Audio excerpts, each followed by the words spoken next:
Hello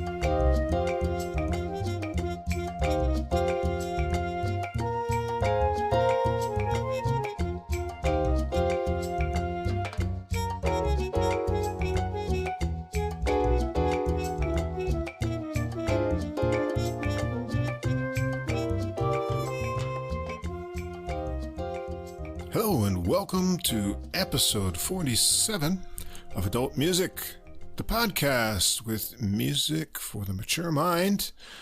Over here is your co-host Russ on this mic, and on that mic it's... And this mic is Mike. Mike on the mic. We're getting close to 50. 50 episodes, yeah. We're also getting close to our 1-year anniversary. That's right. Which I believe was... The first one we put up was February 15th. And I remember we recorded on February 11th because it was a national holiday in Japan. It was that Foundation Day, I think, right? February 11th in Japan. We're going to have to do something special to celebrate. Yeah, we're going to have to do that, like a live recording. We should do like I don't think we can do this yet, but we should do like a live stream so people can comment while we're talking, but I don't think we have enough listeners for that. They wouldn't Yeah, I'm not sure when people I think you need video listen. for that. Yeah. 1 year, you know what we should do? We should just go on YouTube and have a video set up and just do a video episode. I don't want to do that every week, but we could do one or two of them. We could do that. That'd be cool. We can do live stream on Podbean too. They have live streaming episodes we could do. But I don't know. Yeah. Well, we'll talk about it, but I don't know. Yeah, we'll see what happens. I don't see people like kind of sending us messages to while we're actually talking. Yeah, I don't know. We could have a call-in episode too, but oh boy, who knows what kind of weirdos listen to this music? I don't know. Yeah, I know, it's right? kind of scary. Don't worry, none of you is weirder than us. Actually, that's not true. I've met people weirder than me. Almost every day. Yeah, almost every day. Yeah. Right, so tonight we've got interesting mix of things, as always, in the classical and jazz categories. Interesting, yes. Yes. Good word. Covering, Baroque. lots of We're all centuries. Baroque today. Lots of we're all Baroque this centuries week, and though, in countries. classical. Yeah, all Baroque. But before we get into the music, remind all of our listeners again, or any new listeners, in our episode description, you'll find links for everything, almost everything this week, because there's one that's not available on streaming as of yet, but everything that is, we'll provide links for Spotify and Apple Music. And also at the top of the description, there's a link to the full episode playlist, and that's all the music in one place on our preferred streaming platform, Deezer, where you can also follow us on the podcast at username Adult Music Podcast. If you can't see any of the links clearly, or they don't work on your particular platform, come over and check out our site on our host, Podbean. Just look for Adult Music there, and everything's neat and tidy and easy to follow. If you enjoy the podcast, please follow or subscribe on whatever app or platform you listen to us on. If you take a moment to give us a ranking or write a short review, that will help us get listed in the browsing category recommendations, and that in turn helps us get new listeners, grow our audience. And we'd appreciate that. And if you have any questions or comments, you want to get in touch with us directly, we'd love to hear from you. Our email address is adultmusicpodcast, all one word, at gmail.com. Yeah, well, we're already almost finished with the first month of 2022, and there still aren't really any... I looked ahead to next week's releases. There really still isn't anything really great coming out in classical music. I have heard already the first great classical recording of the year, and I'll just give you a heads up on this. We'll be talking about this in future weeks, definitely, is CPE Bach's piano music played by Marc-André Hamelin on the Hyperion label. So if you want to get a head start, check that out. It's really great playing, but we'll have more to say about that in coming weeks, probably either next week or 2 weeks from now. I haven't really decided yet. Right. Depends on, we have to kind of make a plan and see what's coming. But for now, the thing is, but aside from that, I haven't looked ahead to February, the beginning of February, because there are usually a lot of new releases then. There are one or two good things coming from Hyperion on January 28th. Okay. I haven't really looked too far ahead, but January has been not such a great month for classical music releases. There really hasn't been anything terribly interesting. How about jazz? Is anything good coming so far? There's a lot of stuff that's been coming out on the 7th, 14th, 21st, and some more stuff coming out on the 28th too. So unfortunately, and I don't know if this is like virus related or something, there are a lot of releases that were supposed to come out on the 21st, but they're not available yet. So I don't know.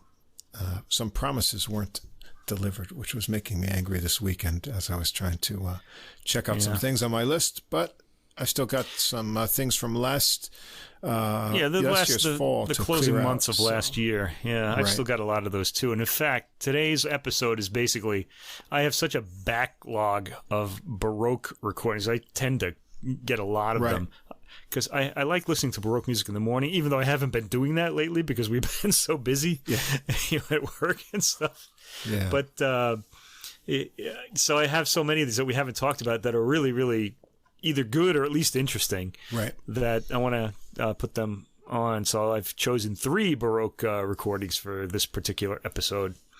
There'll be more of these too. I guess we should do some Baroque themed episodes since I like this music so much. And I know that from my experience that, people who want to get into classical music, who don't really know much about it, Baroque is generally the best place to start them off because it's generally pretty cheerful music. Yeah, the structure is easy to follow. And the non-vocal music has like a motor rhythm, and people tend to like that because like pop music and rock and roll is sort of like that too. It doesn't change like tempo or anything like that. Yeah, so it's good to do Baroque. Anyway, I think maybe it will draw a lot of listeners too. We'll have to see. All right, you ready to get into these? Let's dive in. All right, the first one that I have is by a French ensemble. It's 4 women, 2 vocalists and 2 instrumentalists, who call themselves Les Kapsber'girls. Doesn't sound very French. And the title of the album is Vous, avez, Brunettes? It's a question. All right, and this is on the Alpha label. Okay, and every time something like this comes out and it's on the Alpha label, you just know it's going to at least be interesting. It may not be a project that succeeds. We've heard a few recordings on the Alpha label on this podcast that we talked about that really didn't appeal to us. But I still think they were worth hearing because they're just so interesting. They come up with interesting ideas, and they're not. It's not like they're never awful. Like for example, like Kenny G playing with a tabla player or something like that. Don't even say that. Let's erase. I'm going to go back and erase that just in case once spoken into existence. I just want our listeners to know how bad it can be. Right? Think about that. Next time you listen to music you don't like, you could be listening to Kenny G playing with a tabla player. Well, I knew something was going to be interesting concept album for this one when you've got a ensemble of 4 ladies. And they're all young. They're all pretty young too. They're fairly judging young, by the picture, and they look like 30s maximum. Yeah, fairly young. And then what does this translate? Did you say brunettes? Yeah, it's like all right, this is going to take a little unpacking. Let me just explain. But where I was going with that before is when you look on the cover art, the ladies are not featured there. So, you're stealing my fire. No, you can tell what I'll leave the explanation to you. Yeah, before we get to the music, this is going to take a little unpacking. Okay, first of all, the title, Vous, avez, Brunettes? It's kind of like, I didn't really prepare an example for this, but like if it's like when somebody said, let's say I have a large collection of books in my house, and so I have a big pile of them that I kind of want to get rid of. And if somebody were to say, gee, I really could use a book to read, and I'd go up to them and say, did someone say books? And then I show them all these ridiculous amount of books I have. It's that kind of joke, all right? That's what the title means. Because, a brunette, it turns out, I didn't even know this. I read the booklet note, and it's been a very educational week for me. A brunette, which means brown-haired, of course, a brunette, a person with brown hair, it turns out is a genre of music within Baroque music, which is about shepherds and shepherdesses, all right? Need a little history here. There was a whole genre of songs that are about shepherds, who are falling in love with shepherdesses, or the shepherdess loves the shepherd, but he doesn't return her love. And as long as it wasn't the sheep.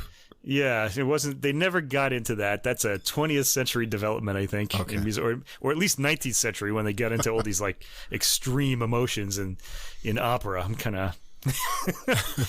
It's too bad nobody did that one. Bad. It actually in Woody Allen's movie, Everything You Always Wanted to Know About Sex, there is a sodomy episode. Not sodomy between people, but. We're going to lose our clean rating. We'll have to. A clean rating for this? But I can't say that. The sheep are featured on the album cover. That's where I was going, right? Yeah, okay. Now, the cover, I don't know if this is really the worst album cover I've ever seen, or if it deserves some kind of special award, because it's one of these. It's certainly unique. It'll jump out at you if you're in a record store and it just happens to be on display. It's sort of like one of those like 1960s band albums where you have like the 4 photos like on each corner of the album, except that instead of people, and there are 4 women in this group, but instead of that we see 4 sheep staring out at us with tags on their ears or whatever. So make of that what you will. Boy, I'm glad I don't have this on vinyl. Can you imagine having like that a big image? And not only that, but sure you're going to explain. They're featured in the recording too. Yeah, we hear sheep, ambient sheep. Not the women, of course, but the sheep. Yeah. Well, the women are featured on the recording too. Yeah. But ambient sheep noises. Yeah, that's a good word. There are ambient sheep noises and sheep bells that kind of fade in and out every once in a while on the recording. Yeah. They're really setting that pastoral mood. Pastoral mood, yeah. Okay, yeah. Now, why shepherd songs and sheep songs? Why is this even a genre? This is pretty interesting. First of all, the album, the name Brunette comes from a refrain from a song by Christophe Ballard in his 1703 collection Brunettes ou Petit Air Tendre, Volume 1. And in the song, one of the lyrics is Ah, petite brunette, ah, tu me fais mourir, which means, oh, little brunette woman, you make me die. Okay, I'm dying of love for you, that kind of thing, okay? Oh. So, the name, because the song was so famous, people just kind of took that name brunette out of the song, and they called this genre, this type of song, a brunette. Like, this guy just wrote a brunette. Okay, it's about a song about shepherds. Okay, well, what was it about shepherds that was so fascinating to Baroque era people? Well, it was Baroque era aristocrats and like the king's retinue in France and all that who had this really romantic, I guess, image of shepherds, because these people, they were all like powerful and rich, and they all had. It wasn't like they were idle rich. They had all these sort of activities they had to do.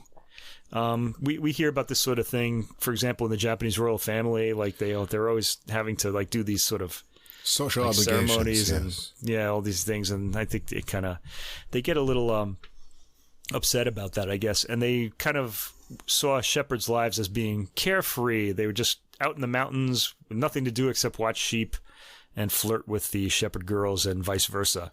Of course, that's not the reality, but that's the way the mind works. You always think that the other side has it better. And in fact, Marie Antoinette, I don't know if you knew this, she actually had on the grounds of, where they were there in France. The name is like just slipped my mind because I'm old. But she had a little like shepherd's hut with sheep in it there so that she could dress as a shepherd and pretend she was a shepherd when she was getting all upset with the tedious life of the court. So, wow. Yeah. And then things, and I bet she wished she was a shepherd when she found out, shepherdess when she found out what was going to happen to her later. Yeah. But anyway, there was that. So these songs were very popular at the court. Okay. I should mention also the Kapsber'girls are named after Giovanni Girolamo Kapsberger, who was a lutenist, and the leader of this, the director of this group is Alban Ims. She plays the all different kinds of plucked string instruments, including a lute, arch lute, theorbo, Baroque guitar, and a tiorbino, which I don't even know what that is. I should look that up. Okay. Oh, Versailles is the word I couldn't think of before. Oh, right, Versailles. Because I don't remember anything anymore. Anyway, I'm old before I know it. Anyway, let's move on. They're strophic songs, so they just kind of continue. They're not like, regular songs with a chorus or anything like that, although some of them have choruses. So Arcadian subject matter. There are even characters that recur. Tircis is one of them. He comes from Greek mythology, and he's mentioned by Virgil as well, the Roman poet. And he represents the charming, valorous shepherd of Baroque pastoral literature. And he loves beautiful, intelligent Phyllis, Iris, or Chloris. Okay? And they're kind of elites among shepherds. They're smart. They're suffering for love and all this nonsense. Anyway.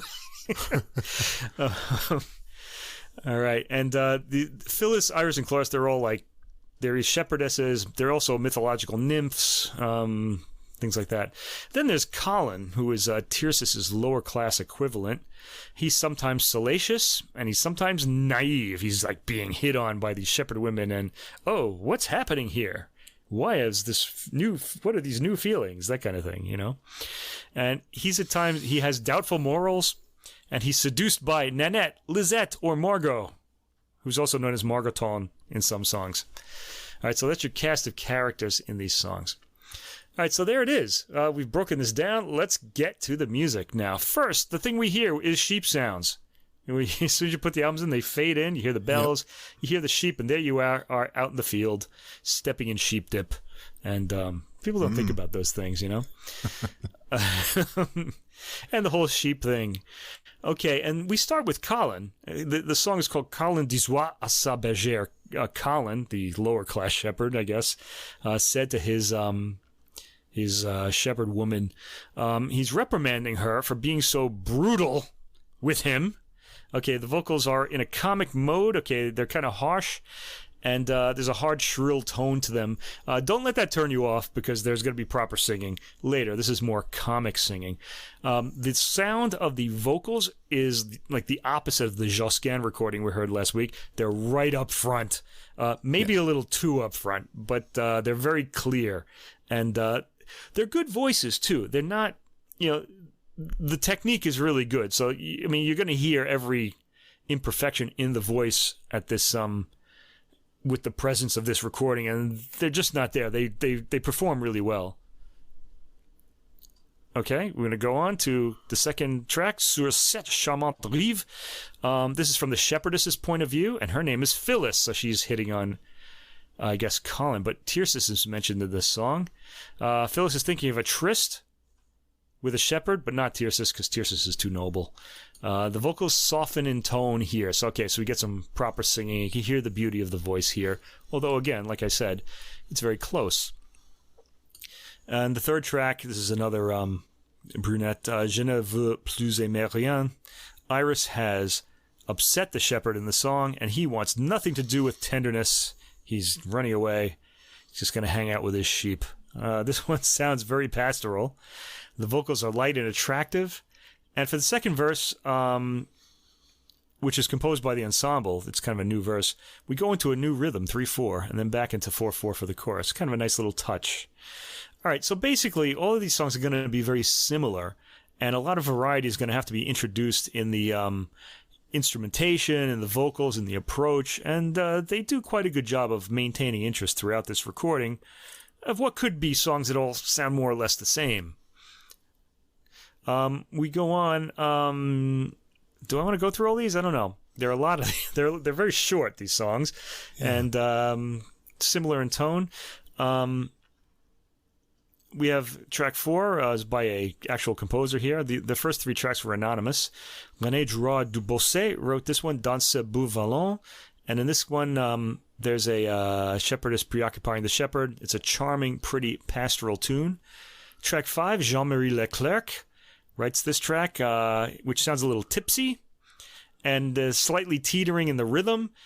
A rustic dance directly follows on the previous, and then there's vocalizing over this rustic dance. The next track is an anonymous one. Vous, avez, mes belles? Where did you go? My beautiful ones. The ambient sheep sounds come back here. This is a slower song. It speeds into the kind of spinning dance rhythm. Fresh and appealing. The lute in this piece is very attractive. A very welcome timbre. Sorry, what am I saying? I'm still in French mode here. I should say the voices on this, okay, they're up front. They're very bright and present. Very little reverb. They're not singing outdoors, that's for sure. I also like that the group director is playing all different instruments on each track. It's kind of cool. Right. This one sounds like, what do we say on this one? No, I didn't write it down. Okay, but the sounds change. There's a lot of Baroque guitar. We hear the lighter sounding arch lute and the deeper theorbo at times too. Okay, Giuseppe Sagione comes next, which sounds Italian. He writes a dotted dance rhythm here. The narrator in this song, obviously a Colin, makes love for a laugh only. Actually, it's a shepherdess actually singing this song. Sorry, it's not Colin, it's a woman. She's just making love for a laugh, but I'm game for that. The harmony is scattered, and the two voices enter in canon at times, which is kind of interesting. Another variety. Next, we have a woman. Julie Pinel wrote a song here, Bocage Frais. The shepherdess hears her lover singing at a distance, and she's longing for him. A name I've heard before, track 9, Elisabeth Jacquet de la Guerre. Le Rossignol, Dès que le jour commence. Okay, Rossignol is a nightingale, and we hear ambient bird song in this one, so no sheep. And we can still hear it as the instrumental solo begins. It doesn't fade out. This is a gently lilting tune. The first verse is sung solo, and it's very charming. I liked the song a lot. I'm going to use this word a lot for this recording. Charming. It's a very charming album, really. The second verse is gently harmonized. The birds and flocks are innocent, the lyrics say, so their love is never harsh. And so the vocalist envies them because human beings are terrible. Anyway, it doesn't say that in the song. I'm just adding that. Okay. This sounds like the kind of woman who's going to, collect cats or something because they're better than people or something like that. Anyway, Jean-Baptiste Dupuis. This is a sarabande, and this is the first instrumental track on the record, on track 10. It sounds like the viol. Now, I should mention, I've been mentioning the director playing all these plucked string instruments, but there's also a bass viol and a viol on this album too, a bowed instrument, an early version of the violin. It's a lot heavier. It's a lot heavier sounding, and the sound isn't as focused. It kind of it tends to spread a lot. I actually like the sound of it a lot. Like it. There's some light sort of Baroque guitar or theorbo accompaniment holding down the harmony. It's lightish, but the viol always sounds sad to me, even though this seems to be sarabande is kind of a sad dance anyway. It's kind of a sad tune. Okay, we have a guitar opening on the next track, track 11. J'avais cru qu'en vous aimant. I believed in loving you. That... ... The lament relates how the shepherdess thought that, loving the shepherd, she would have been charmed. But no, she's not, for the object of her love does not love her back. How this is just from time immemorial. This has been going on, huh? Eternal feelings here. Track 12, Nicolas L'Endormi, Le Desme. This is a rondeau, and this is an instrumental. It's an instrumental piece, sad in tone, very pretty and appealing. Track 13, Jacques Naudet. This is Un Vérité Sévère, Margoton. So we have Margot or Margoton in this song. We hear some percussion for the first time, and a severe and sort of comic voice reprimands Margoton, so it's a male character, women are singing it, for playing light with his heart. She accuses him of the same, and the entire piece is percussion accompaniment. Kind of an interesting little departure from what we've been hearing. The 14th track, Non, je n'irai, I will not go. This tender song with two voices narrates how the shepherdess was defenseless when the shepherd came upon her. He'd be Me Too'd in current times. She wants to leave because she feels she may get interested in the shepherd. Okay, so this is basically a 200-year-old version of Baby It's Cold Outside. Anyway, track 15, Aimable Rossignol, lovable or nightingales. More sheep sounds. We got to be reminded that we're That's right. that we're Still around shepherds here. This one's a cappella, the first time on the album, I believe. Spring has returned, but the shepherdess Célimène has not, and the shepherd laments. Some enjoyably jarring momentary harmonies in this one. This is one of those things where there's a held note and it's just got a jarring harmony that just hurts so good. I just love that. Track 16, Vous qui savez si... Oh, savez. That C is like got a CD on the bottom. Vous qui savez si bien. This is like an old French. Anonymous composer. This is accompanied by the bass viol and the lower voice, the lower of the two women, complains that the shepherdess is insensitive to his love. The second verse features vocal harmony. Track 17, Anonymous, Le Beau Berger, Tircis. Okay, so Tircis is mentioned by name in this one. He's the noble shepherd. This is the tune that the genre gets its name from. Okay, so Vous, Brunette. It's called a Brunette because that line that I told you about at the beginning appears in this song. This song has a bit of a rhythmic bounce to it, very appealing. That's track 17, in case you want to hear how it all began, really. I mean, there were shepherd songs before that, but that's where it got its name from. Track 18 is by a composer named, I'm guessing, Nicolas Hautman, but in English, you'd pronounce that Hot Man. Don't you wish that was your last name? Hot Man. There must be... must be something to this guy, all right? Line up, ladies. Line up, ladies. I am Mr. Hot Man. Okay. Here he's playing a chaconne. Jeez, I can't believe this. Chaconne. This is a chaconne, repeating bass line, right? With variations over it. This is an easy on the ear piece for the arch lute, or some kind of lute. I'm guessing it's an arch lute with its catchy bass note on 1 and chord on 2 rhythm, which is then soloed over. Very pretty. Okay, so it's done. It's kind of like the Gymnopédie by Satie, that sort of rhythm. All right, the track 19, Anonymous, Nicolas va voir Jeanne. He's going to go see Jeanne, his woman. A charming French melody as Nicolas goes to see Jeanne, who refuses him. There are some nice vocal effects to put some of the words across. Very clever and appealing. It's a comic tone. You know, I really want two of these people to get it on. I guess they just didn't like when that happened in the song, you know? I mean, these days that's what would happen, but or maybe not now, but when we were younger anyway. I don't know. They like unrequited love here in these art songs. Something to sing about. Right. Yeah, something to complain about, really, I guess. Okay, the next track is attributed to Robert de Vissé, who's a really well-known lute or guitar or Baroque guitar composer. It's called La Villanelle, and there's some sheep sounds with bells at the beginning, then the instrumental work. Very pretty. I like his music a lot. You should check him out anyway. De Vissé. Robert de Vissé. Next, Julie Pinel again. Pourquoi le berger qui m'engage? Why the shepherd that talks to me, or whatever. Harmony and accompanied by guitar. The woman is worried that the man isn't interested in her. These themes are really kind of pretty common. Anyway, track 22. Well, we're just going on. There are 26 tracks. Bear with me. We're almost there. Giuseppe Sagione again. Quand je veux boire avec ma maîtresse. When I want to drink with my woman. So this is a drinking song with guitar accompaniment, and the man has Cupid, the Greek character in the song. He says Cupid served the wine, and he changes the reason for the drinking. He doesn't want to get drunk. He wants to get it on. This is a fun, appealing song. Some amusing humor in the harmonization, which plays with the text. Very nice.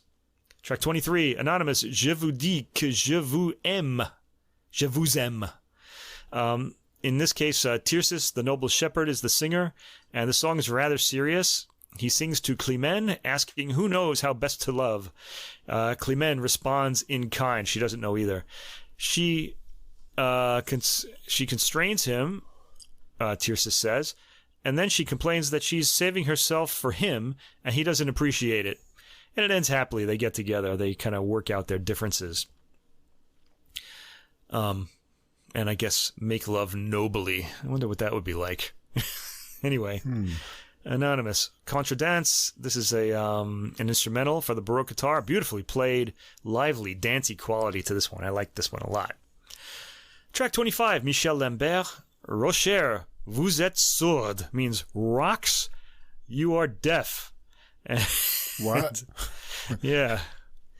A lament for the lower voice. The shepherd complains to the rocks that his would-be lover Climene is also a rock who doesn't hear him. That's a real stretch for the metaphor there. Yeah. All right, track 26, Jean-Philippe Rameau. Okay. Rameau is the first really famous composer on this album.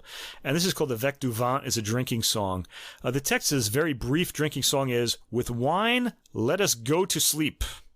Avec du vin, endormons-nous. It sounds a little drunken in the harmony and scattering the text between the voices, so it kind of sounds drunken the way it's harmonized. It's not a celebratory ending, but a sleepy one. And we hear the sheep again at the end, as I guess we ourselves go to sleep too. Again, the word for this album is charming. I liked it. It's certainly unique in the choice of repertoire. I wasn't even aware that shepherd songs called Brunettes was a genre, and I learned that on this album, so I got a little education.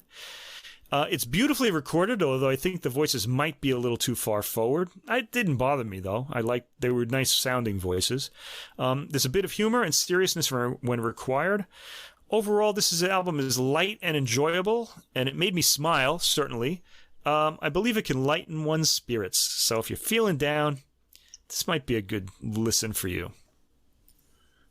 There's a couple of YouTube videos with them performing these tunes, but they're in the forest, actually. Them? Yeah. Oh, really? I'll have to check that out. Yeah, check it out. Yeah. I really enjoyed the sparseness of just two instruments and two voices. I really like the instruments a lot. The subject matter, this sort of romantic, well, that's the genre. You can't really. So it kind of wears thin on me a bit. It does, yeah. It definitely does. I did enjoy some of the vocal performances on some of the more, less exuberant ones, sort of the lamenting ones I liked. But they're pretty. Some of the more humorous ones, they're a bit too chirpy for me, and I found them a bit annoying, which is about 1/3 of those works I didn't care for. The style of the sort of laughing. Too. Yeah, the more comic songs kind of annoy me in general, not just on this recording, because singers will tend to sing them through like nasally, to get that annoying sound like this. Kind of. Sounds like Fran Drescher over there. Wow. Yeah, you get a little bit of that. Maybe somebody will hire me as a voice actor. Yeah, but that's. The opera singers will do that for comic effect, but I've always found it annoying. Yeah, I don't know. They do it on this album too, a little bit. Those tunes, and a few of those come early, so I was kind of like, am I going to make it through this? I don't know. And that combined with the, constant sheep sounds, I was unsure if I was going to enjoy it. But then I found that I actually liked a lot of it, and especially the tracks where they can sort of blend the vocals more, and I thought there was some kind of nice interplay between passing off the melody between the two vocalists, and then, as you said, there's some interesting sort of crossing harmonies that happened in some of the tunes that create tension, and I found myself drawn to the instrumentation. The instrument recordings, the lute sounds really good. The viol has that warm fuzziness to it. and the clear quality of the recording is good. So although I didn't enjoy all of the material, overall, I gave it 2 listens all the way through, and the second time I enjoyed it more. So, as you said, it's kind of a unique genre of Baroque, and we learned something, that this is a thing, these shepherd kind of songs. So, yeah, I think I overlooked a lot of those those more annoying vocal tracks just because I was so interested in the whole genre, where it was all going to go, Right. But kind of an interesting listen. Yeah. And good work to the ensemble for varying these, providing a lot of variety and different instrumentation and different vocal approaches to these songs that really are going to sound more or less the same if they're played straight. So I really enjoyed that. It was good. It was good program. Well, good planning, let's say, and good arranging, shall we say? Okay. Onwards to Baroque album number 2. This is a really beautiful recording of works for the viola da gamba by Marin Marais, and who? Antoine Forqueray, but this is a little confusing. When I get to his music, I'll explain. This is played by 3 soloists, really. Rainer Zipperling on viola da gamba, Ghislaine Wauters, also viola da gamba. By the way, that Ghislaine Maxwell trial, her name is pronounced Ghislaine. It's a French name. I've heard people on the internet mispronouncing it, wondering how it's pronounced. It's a pretty standard French name, and it would be Ghislaine. Or I guess in English you would say Ghislaine, okay, if you wanted Ghislaine? to. Ghislaine. They say it in Yonkers? No, I don't know. She's from Yonkers. Yeah. It sounds like something the dentist pulls out of your mouth. Oh, he took out my Yonkers. I can't believe they call. Where did that? I don't know where that city got its name. I don't know. Right. Anyone from Yonkers out there want to let us know? We have some listeners in Yonkers. We're interested in history. So yeah. And Pieter-Jan Belder on the harpsichord. Okay. And this is on the Aeolus label, and it's an SACD if you buy it, so you're going to get that nice DSD sound. Yeah, and I think this is the first recording we've done on this label.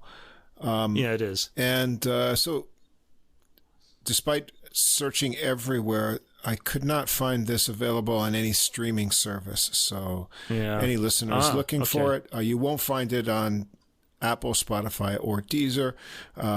It's actually kind of hard to even find this recording on the Aeolus webpage, but I did find it. So I'll put the links from the record label and also Presto Music, where you can hear samples.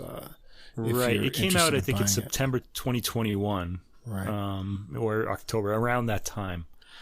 And it's music by Marais and supposedly Antoine Forqueray. This one, and it's called L'Ange et le Diable, The Angel and the Devil. This one is the name of the album. You may really want to consider purchasing, even without being able to stream it, to check it out first. Yeah, let's try to describe it. You can't really describe music. It would be nice to be able to sample this. But let's try to convince you to, because this is a really beautiful recording. It's beautifully recorded, beautifully played. If anyone out there has seen the movie Tout le matin du monde with Gérard Depardieu from a long time ago, which is about Marais and his lessons with Monsieur Saint-Colombe, whose name we really don't know. The instrument featured is the instrument in that movie, the viola da gamba. And so you'll know if you like it by listening to that, or really any other viola da gamba music by Marais. Okay, this is called L'Ange et le Diable, The Angel and the Devil, because Marais' music was said to be the music of angels by the court of Louis XIV, where he worked, and Forqueray's was supposedly really difficult to play, so it was like the devil was playing when he played his viola da gamba, although this instrument is nowhere near as acrobatic as you can get with, say, a violin or a cello. But at the time, and the Forqueray works are far more complicated than the Marais. The Marais are really pretty and beautiful, but they're they have substance as well. So I don't want to make it sound like they're light. Okay, all of these works by Marais come from his Pièces de Viol 4e livre, the 4th book, published in 1717. And first we hear the premiere suite, the first suite, which is in D minor. And the first thing that struck me in the prelude of this, it's a 7-movement suite. The first comes a prelude. Now, these are all like the Bach suites. They're all named after Baroque dances, except for the prelude, okay, which is always just like an introduction. Clean recording. The gamba comes out, or the gambas come out really clearly. And the closely recorded harpsichord has a nice chime to it, too. It's got like a special quality on this record. The recording is really amazing. I thought this was just fantastic just for that reason, but the performances are excellent as well. The continual instrument seems to be a bass on this one. Well, it's the gamba playing low, I guess. It's got a large, deep presence. There are lots of cadences in this prelude that prove not to be the end of the piece. Like you hear these cadences and you think, oh, it's over. But then it goes on. Yep. All right. I was fooled many times into thinking we were going to go to the next track, which is an allemande. Okay, this is fast for an allemande, light dance feel. The heaviness of the instruments disguises the dance, though, a little bit, because they're kind of heavy-sounding instruments. A pretty long work. The third movement, La Mignonne, which French composers often gave their works like names of something that was happening around them or that was popular at the time. I don't know what this particular thing was. Mignon would be like a pretty young woman, I guess. This one has a dance feel to it. I wonder if he's probably writing this to about someone he saw at the court or somewhere. The fourth movement, Caprice, which just means like a surprise. It's amazing how the instrument gets around at this speed here. It's pretty fast because it's kind of a heavy sounding instrument. You almost have to let the note recede or fade out before you play the next note a little bit because it can become a blur on this kind of instrument. It's got a big sustain for the sound it makes. All notes, though, are well articulated in this. It's an easy piece to follow. The fifth movement is a minuet, elegant, languorous, brief. And then there's a gigue. Now, usually these works end with a gigue. This is called gigue la petite, probably for some young woman. It's got a E at the end, so it's about a woman. A really well-defined gigue rhythm and a dancing speed. And then we get another movement, a rondeau, which is another dance, slower than the gigue. It speeds up for the middle section and repeats the opening for the end. All right, well, there are two more suites. Deuxième suite in D major comes next, the second suite in that book. Just wanted to mention a few things about this. The prelude has a nice harp-like arpeggiated opening on the harpsichord, which I really enjoyed. Bright melodic theme, sunnier than the preceding D minor suite. This whole thing is going to sound sunnier because it's in a major key.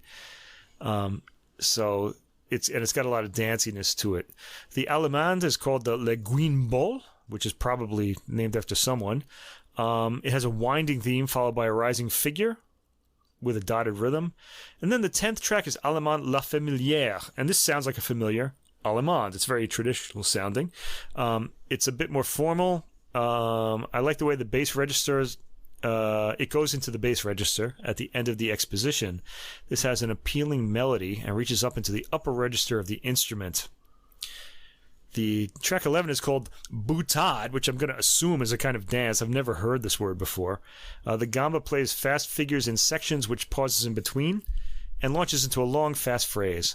There's a gavotte la favorite, the favorite or the favored person, light dance.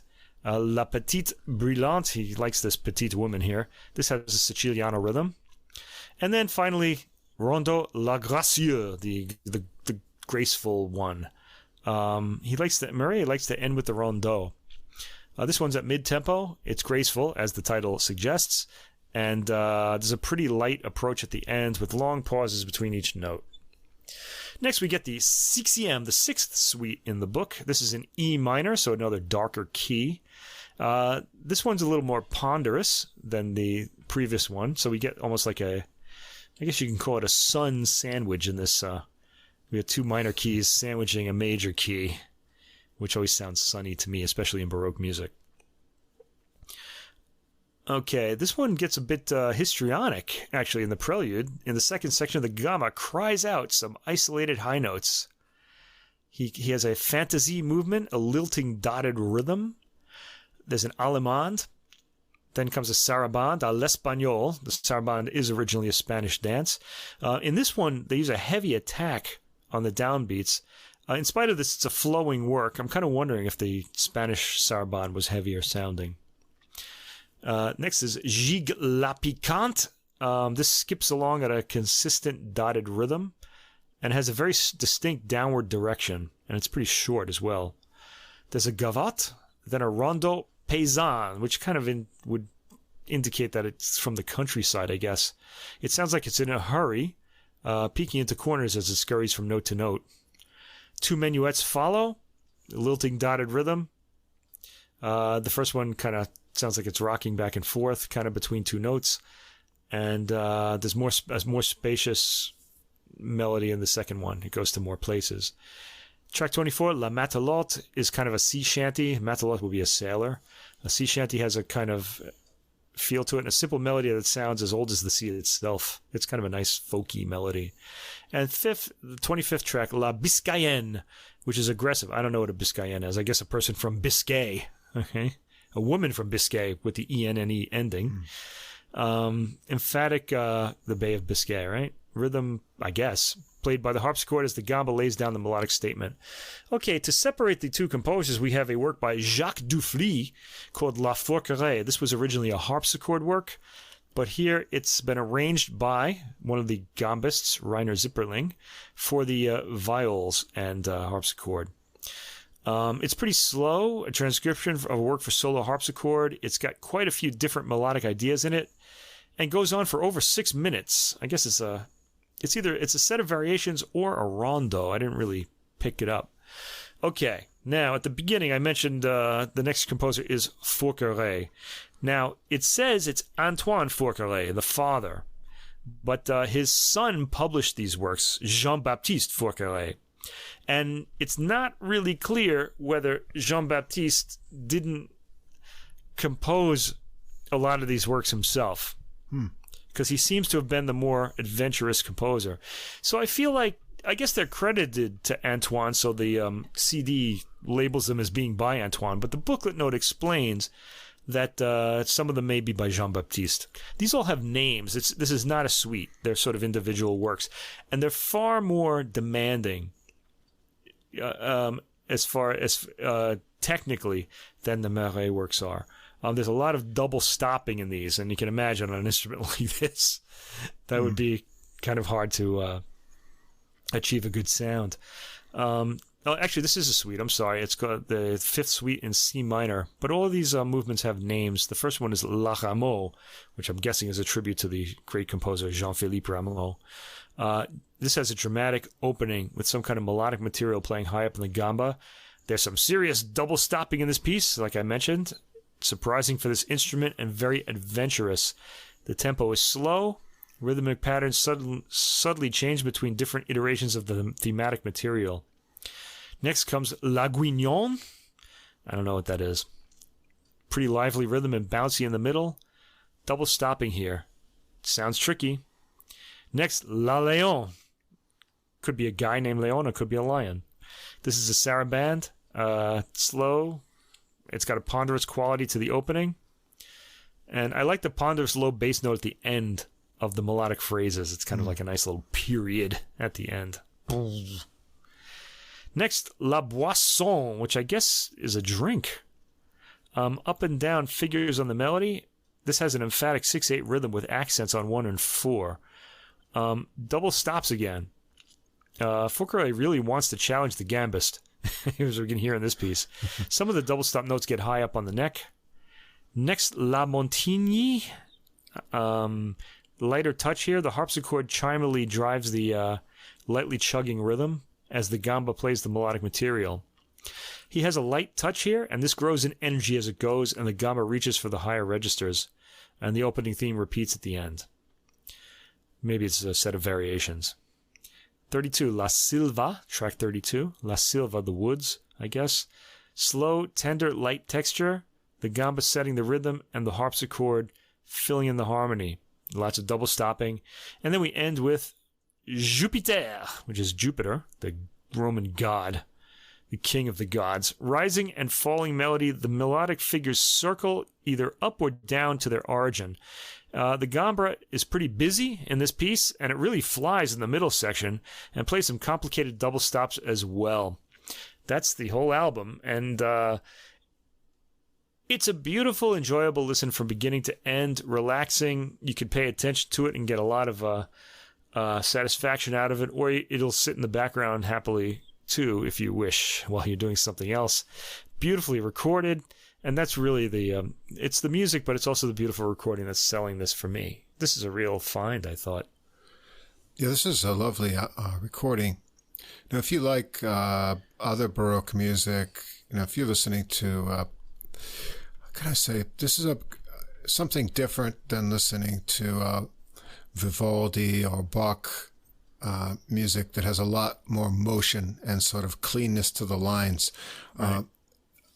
Partly it's due to the nature of the sonics of this recording, but these viols, especially the lower register one, it's so warm and fuzzy.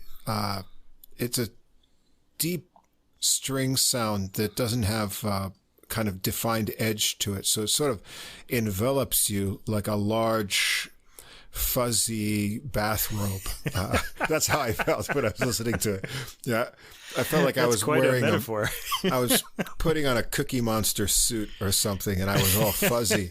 And it's just so if you want to feel like you're in a Cookie Monster suit, give this album a listen. Yeah, that's how gorgeous the string sound is. And as you were saying, the Mare pieces rely less on sort of technical lines, although even the Forqueray compared to later Baroque music is not as movement I think just oriented. because it's not as fast. Yeah, it's French. French music is going to be about the color, the tone. the sound, the tone. And that's a little bit more motion centered in the double stop type of difficult things that are in there too. But overall, the mood is sort of placid, relaxing, and the tones are completely gorgeous, and you'd just be enveloped by the sound of the viols on here. The harpsichord sounds, well recorded as well, but it's the string sound that just drew me in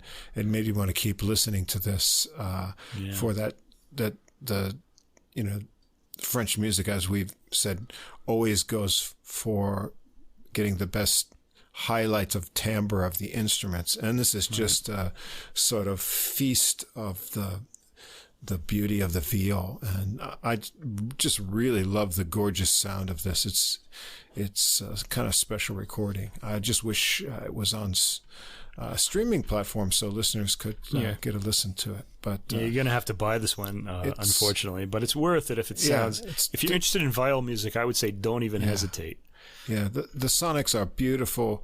It's really warm, and the material is it's interesting. It's really relaxing and peaceful. The Moray pieces I found, and I'm sure I'm going to be listening to this one all the time.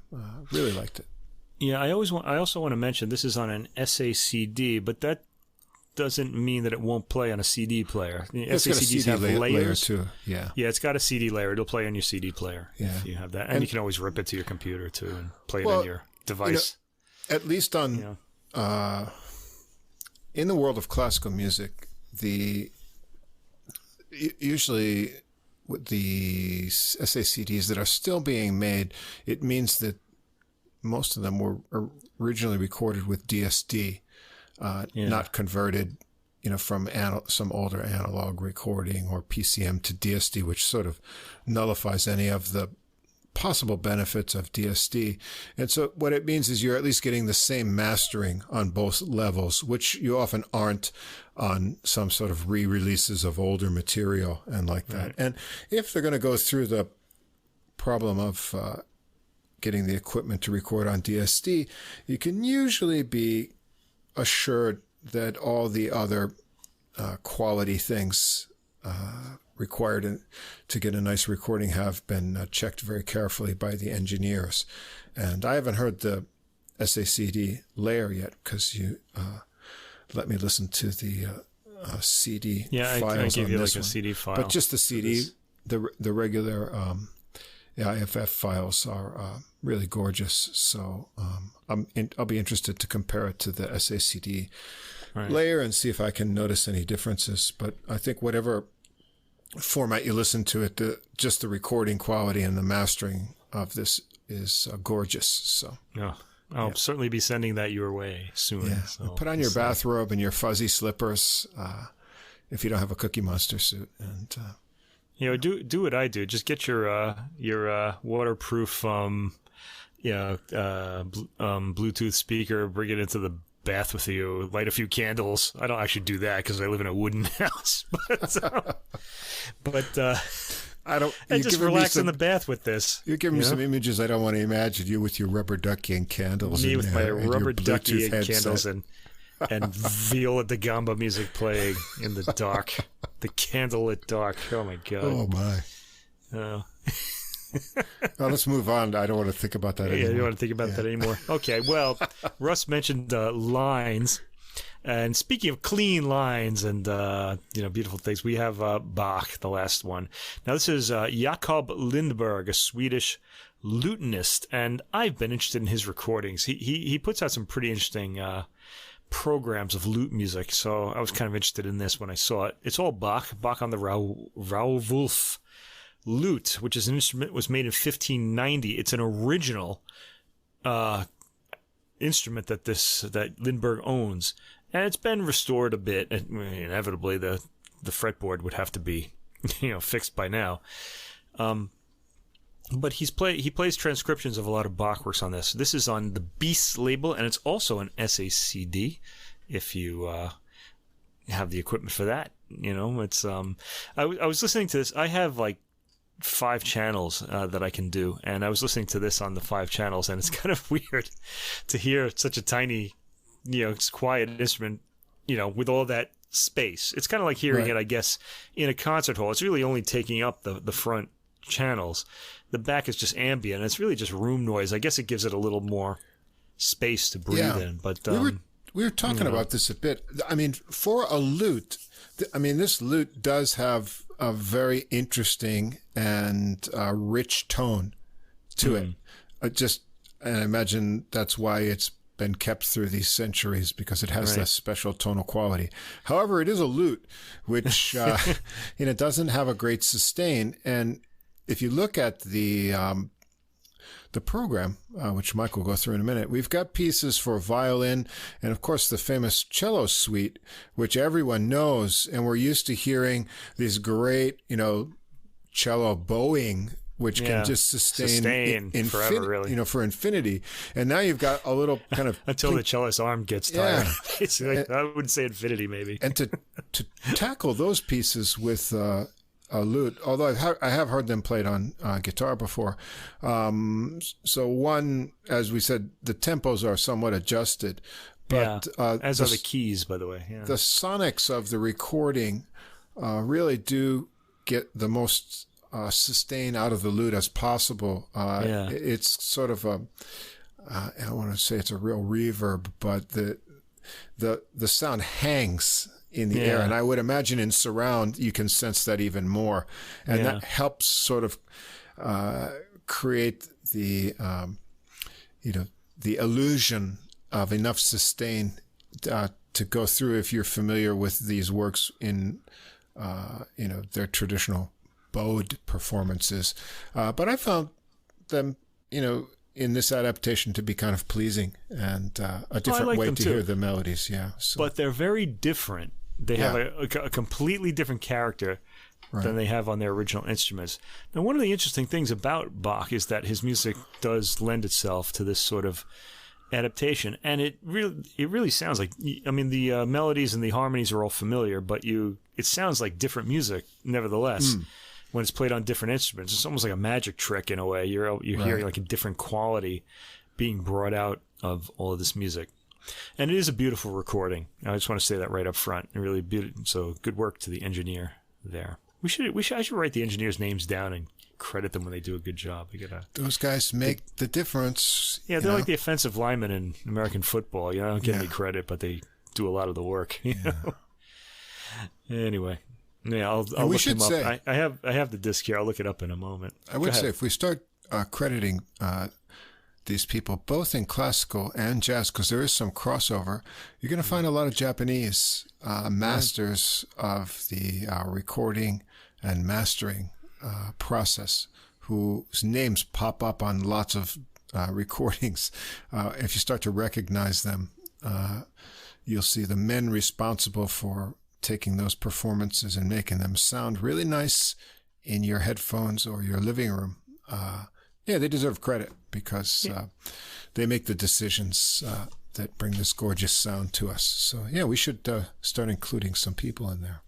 Well, let's start now. The producer on this record was Johann Lindberg, who's probably related to Jakob, and the sound engineer was Matthias Spitzberth. So good work, gentlemen. This is a great sounding recording. Let's see if I could dig up the they list the engineer of the previous recording, the Forqueray and the Marin, is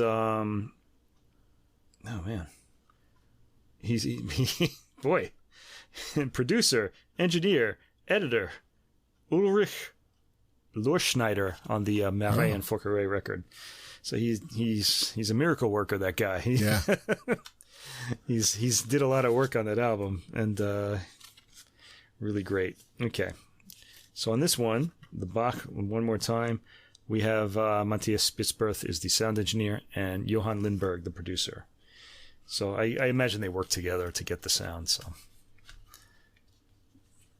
anyway, this again, this is okay. Like I said, it's on SACD. All right, these are all transcriptions. I don't think any of them is originally for the lute on this.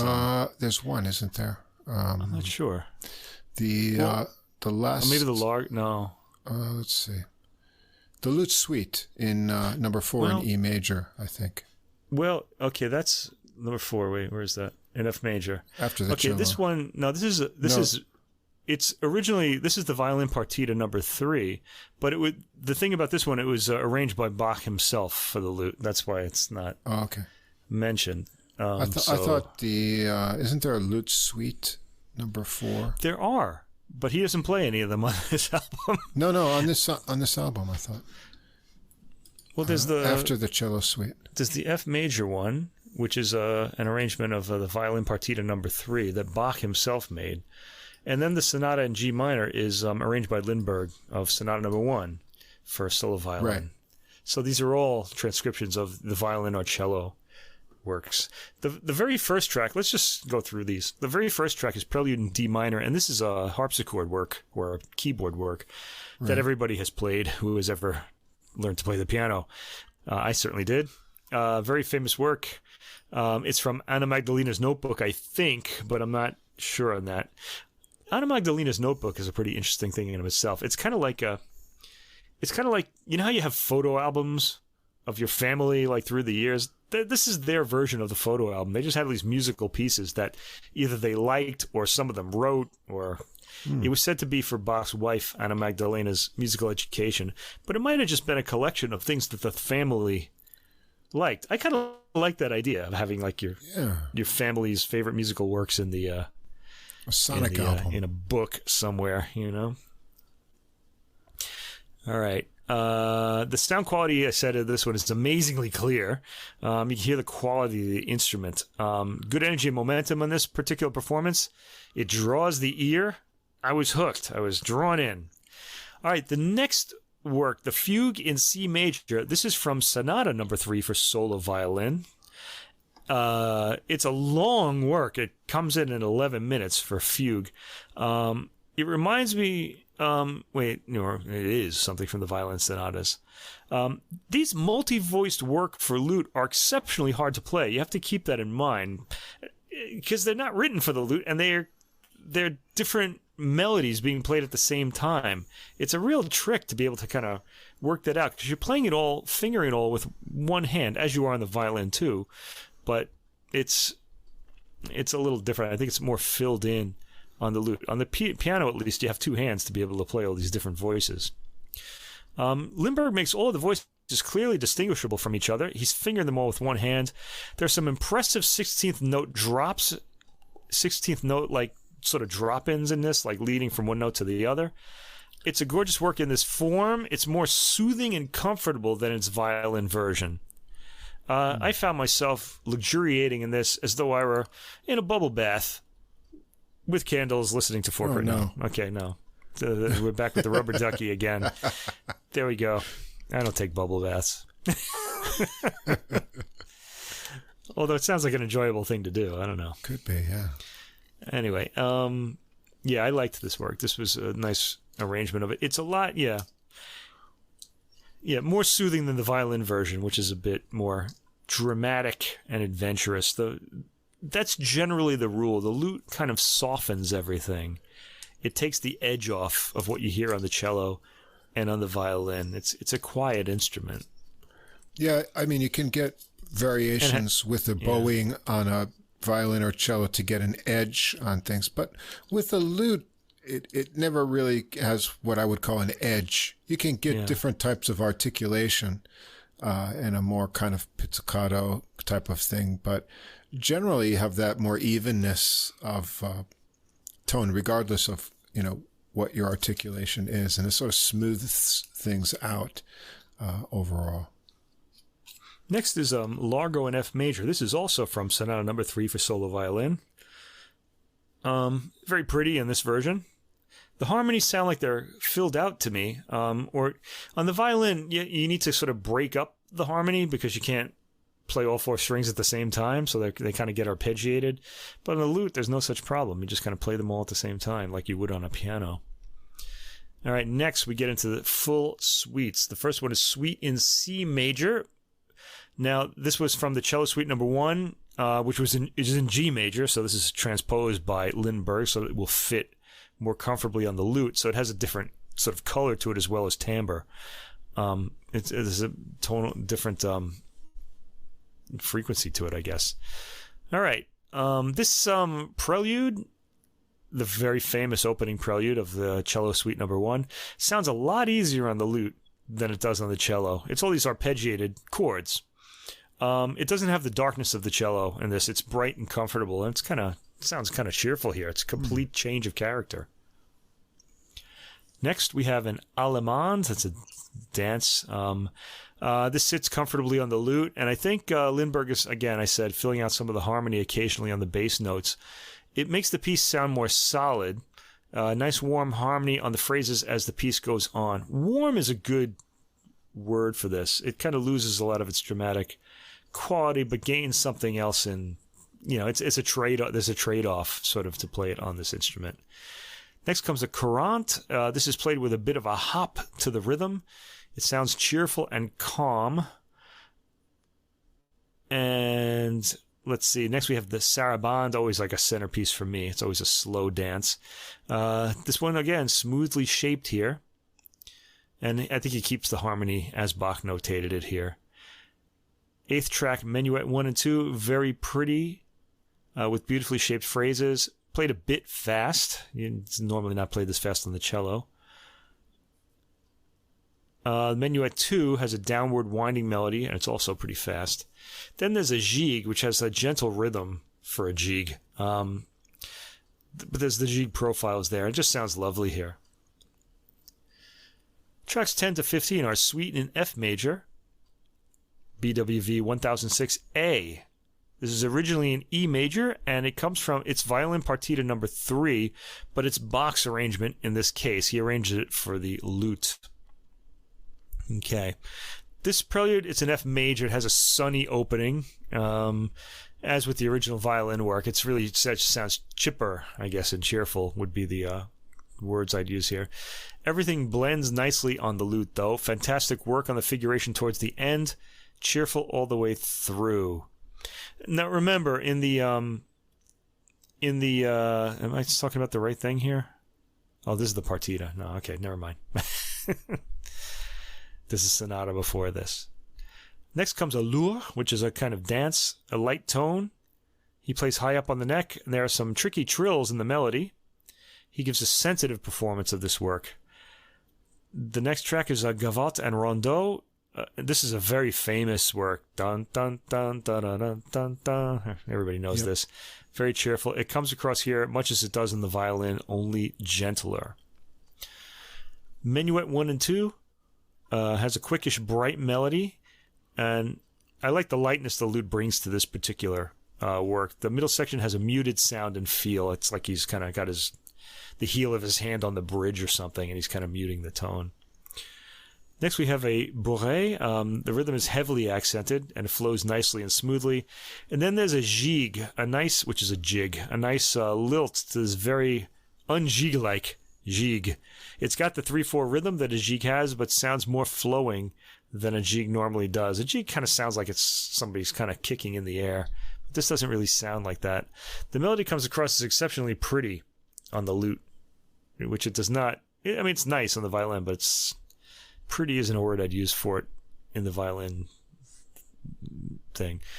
Okay, next we have Sonata in G minor, which is an arrangement of Sonata number 1 for solo violin. The first track on this is the Adagio, and this is a very famous work for the violin. It starts with that big broken chord, and it's really dramatic. And but it's on the lute, it sounds mellow and understated. It almost, if you didn't know what you were listening to, you wouldn't think, unless you have like a good harmonic ear for these things, you wouldn't think this was that work. It sounds completely different. You can hear the harmonies and lines more clearly due to the cleanness and evenness of the lute's sound. But this is a highly dramatic work, and the lute, I don't think, is capable of putting that drama across. So you don't get that here. Nevertheless, that's not a criticism. It's just the way the lute sounds. It's a pretty great performance of this, given the sound that the lute has. Next comes one of my favorite works of the solo violin works, the fugue in this particular sonata. This one sounds a bit more prosaic than it does on the violin, but the voices are all played as harmony and not rolled as in the violin version, and that changes the character. The tempo is surprisingly slower than in the violin. Usually you get the opposite because of the lute's short sustain, but he actually does this one slower. I guess he wants the various voices to register. It's a good performance. I'm not being critical when I say it's prosaic. It's not the performer that's at fault there. It's just the sound of the instrument. It doesn't really come across as dramatic. Next, we have a Siciliana, nicely characterized, fairly slow, close to the violin tempo. And then the presto, cascading sound to the arpeggiated chords here. And it's kind of dancey. The naughty figuration comes out with clarity between melody and accompaniment. Last, we have the famous Chaconne in D minor, arranged by Lindberg from the Partita number 2 for solo violin. The Great Chaconne, as it's known to violin aficionados. Because of the ability to play bass and melody together, the shape of the Chaconne bass line is very clear, as are the chords played over them. So this very heavy dramatic work and heartfelt work loses a lot of its weight on the lute, inevitably. It's easy to pay attention to the developing improvisations and variations above the bass on the lute. They're very clearly delineated. It loses quite a bit of its imposing power, though. Nevertheless, it was interesting to hear in this format. It's kind of because you hear the shape of it a lot more easily, just because of the way all the notes kind of fall together. So yeah, this is a beautiful sounding instrument. It's all Bach. It sounds so of course it's great, and you're in the hands of a really excellent player as well. It's interesting to hear these works in this format because they completely change their character. So I got 3 winners this week, 2 real great winners, and one that's a real curiosity that's worth hearing. This particular one I liked a lot because I just like the lute in general, I guess. Yeah, I like lute too. A lot of the lute recordings I listen to is of lute music, so I don't know it. Yeah. I don't know it all that well, but I just kind of enjoy it and listen. So this one kind of gives you that little extra kind of interesting perspective because it's playing music that most listeners of classical music will know already, and you're hearing it in a new way on the lute. So it's got that little extra appeal on this kind of gorgeous toned lute that's got that little something special due to its construction and historical, kind of intrigue with it. And then the recording adds to that by making it, be sustained and holding out the voices so you can hear it really well. So that combination of the material, the gorgeous tone, and then these familiar pieces played in different and interesting ways, I think gives it a lot of appeal. And so I think if you like sort of the calming sound of lute is good to listen to sometimes in the morning or even at night. I think we have that. What is that? Late night lute recording. Late night lute. There's actually a recording called Late Night Lute. Yeah. And I like that one a lot. Yeah. And this one gives something a little bit different because you'll hear things in a new way on it. And it's another one to add to my lute collection. And I liked it a lot. I think that now that you mentioned Late Night Lute, I feel like we should credit the performer on that. I don't remember who it is. I got to look it up here. Let's see. Late Night Lute is a recording. Let's see what comes up here. There it is, by Matthew Wadsworth on the lute, and it's on the Deux label, which is a French label. Deux, like two, D-E-U-X, and L-E-L-L-E-S, I guess two women. From 2017. Beautiful recording. You can check that out too if you like the lute. Yeah. It's good late night lute. I like it. And it's good in the morning too. Oh yeah. Morning, night. If you're taking a nap in the daytime. Yeah. Space you right out. Are we ready for some jazz or what? I'm ready. All right. Well, back in November, I had...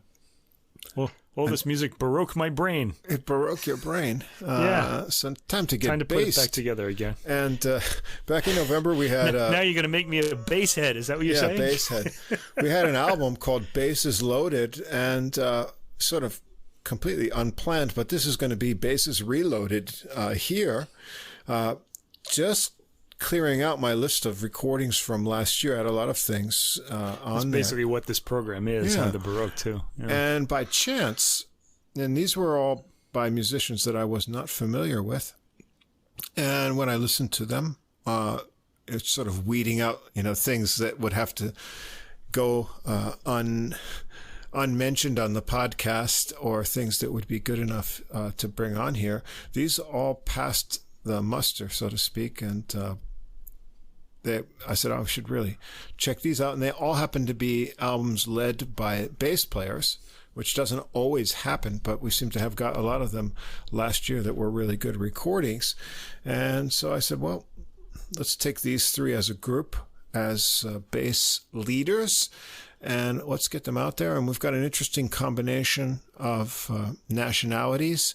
Two of them center around New York, and we've also got some other kind of interesting instruments and things going on here. So up first, the bassist Mark Lewandowski. This is a self-released recording called Under One Sky. And despite the name Lewandowski, you might wonder, where is he from? Well, you wouldn't guess, but Nottingham, England is his birthplace. However, he's made New York City his home after studying at Juilliard, and after coming to New York, he's played with some of the top names in the world of jazz, including Wynton Marsalis, Joe Chambers, Dave Liebman, Jeremy Pelt, Mike LeDon, Joe Farnsworth, and also another one of our favorite players who we heard in the last episode, Dave Kikoski. And so he's tries to be active in European scene and also in New York. And this album is sort of exploring his experience working between London and New York, and sort of bringing that to a kind of musical exposition of that lifestyle in two different places. So we've got Mark Lewandowski on bass, a nice discovery, pianist here, Addison Frey, who I hadn't heard before, but I was intrigued from this recording. Kush Abade on drums. That's a cool name, isn't it? Kush. What's your name? Kush. Yeah. And all of the compositions on the album are originals by Lewandowski. And so we start out with an introduction, which has in parentheses 3,459 miles, which I believe would be the distance from Nottingham to New York. And so I think he's setting up this sort of distance between the two locales. It begins with some low rumbling notes and cymbals. There's a kind of rubato and tentative melody line by the piano and bass while the drums fill in with cymbals. And then there's a pause before a more slow beat develops. And then Frey comes in on piano with a real nice touch of textures and rungs. It's kind of sparse on the whole. Some pretty melodic ideas contrasted with tension-building chords. And I'm thinking he's maybe kind of exploring the tensions and discoveries of going from one place to a new place. It sort of feels like that, drawn between two worlds of tension and release here. The second track is called Licks. This one kicks in with a slow beat. It's got some motion to it, though. There's a nice moving piano figures with cymbal swells to the melody added there. Lewandowski gets a bass solo first here. He has a lot of movement. He gets some cool kind of fast septuplet figures mixed in with his melodic lines, shows off his technique well. His overall approach has kind of a soft attack. It's not unclear, but relatively speaking, it's not a hard sort of attack that he uses. I think of that as European, actually, that soft attack. They seem to like that approach a lot. Yeah. Frey takes over with some fresh-sounding phrases. He's a very fresh player. So he doesn't really sound like anyone that he's copying or something. I noticed that about his approach. And some nice chords as well. And he also shows a lot of restraint. He doesn't overplay in his solos or anything. He seems to be holding something back, which is kind of an attractive quality. Track 3, Provavus. This is a fast cymbal beat intro. And Lewandowski and Frey work together on the complex harmonic ideas that go through the melody on this one, with phrases that end in some syncopated bass figures. Frey shows off a lot of agility here. He's got a lot of running lines in his solo, and drummer Abade drives it with some fast ride cymbals and hard fill hits. Lewandowski is walking feverishly under the fast piano lines in this one, showing his regular bass support in a tune like this. For Paul Bley, the dedication, fast double hand piano figures joined by crashing cymbals, and then the bass comes in. It turns into like a slow dirge of a groove. Frey works through some really fast repeated notes, and then he gets some bluesy ideas with dissonant chords added as well. And the volume of the groove of the tune increases and then fades out. 5, The Same Moon. This is a quiet ballad with a sparse piano intro. The pianist Frey plays the notes as if they were expensive here. He doesn't want to it's an interesting comment. Use up all of his tokens. There's a lot of synchronicity between the piano and bass, working out what's going on. Abade on drums brushes softly behind here. And Lewandowski takes a gentle solo. There's lots of space between his phrases. And there's also a lot of open space all over in this tune. It seems to come to an end once before it actually does. So there's like almost a false ending quality to it. Track 6 is called Islands, and this is a rhythmically interesting one. The intro has 4 and 2 beat phrases that cycle in the piano and bass. It makes it hard to count what's going on. Then there's a stop time section where the piano breaks out with some interesting figures, and Frey solos adventurously while sometimes keeping the bass pattern with Lewandowski at the same time. And Abade keeps it busy with some fills and hits. And the final time around, it gets more percussive for a big finish. Track 7 is called Very Well. It's an easy swinging melody based on I Get Along With You Very Well. Without You, I'm sorry. I Get Along Without You Very Well. Jazz standard. You can pick up hints of that melody in what he's doing here. Lewandowski has some nice backing lines to the melody, and then he launches into his own melodic solo. Frey gets a solo as well, too, and Abade's backing cymbals and rim clicks turn to more of a driving swing. Lewandowski does some nice bass walking patterns under that before they settle back down for a little bit more of the melody and a nice final swell to the end. There's a really nice bass and piano work on this one. Track 8 is called Queen of the Orchids. It's a kind of a bossa beat tune with jumping chord pairs that go through it. In the second melody section, Lewandowski has really nice bass line ideas. It's another really good vehicle for Frey's imaginative solo ideas, and Lewandowski locks in tightly with Abade on drums for some counterlines that have a different rhythm that crosses against the piano. So they've got a lot of things working over each other in this tune. 9 is another dedication for Andrew Hill, who's a jazz pianist. Tentative and sparse tune. Frey builds chords, kind of short melodic phrases around a repeating 3-note riff that appears in the left hand, and then it continues under Lewandowski's melodic and kind of almost pleading solo on the bass on this one. His repeated attacks build a soft intensity. They go out quietly over the little rift. 10, we've got Skyline. This is a jumping melody in the bass and piano left hand that create a really open sort of sky-like atmosphere. Frey adds chords on top. It breaks into a solo of really uplifting ideas. The Abade is listening to what's going on, and he adds a lot of rhythmic variety in response to the piano and bass. Lewandowski's solos here too. He finds some cool rhythmic grooves in this one, and they build it to an enthusiastic finish of the melody. And we end with the title track, Under One Sky. This is the most complex tune on here. I gave up trying to analyze what meters and things were going on with the beat. It's got a lot of complex overlapping running lines between the bass and piano, and they ebb into a kind of rocking motion when the lines sort of end up and before they restart. Frey reaches kind of new heights here on the piano with really running phrases and accented notes.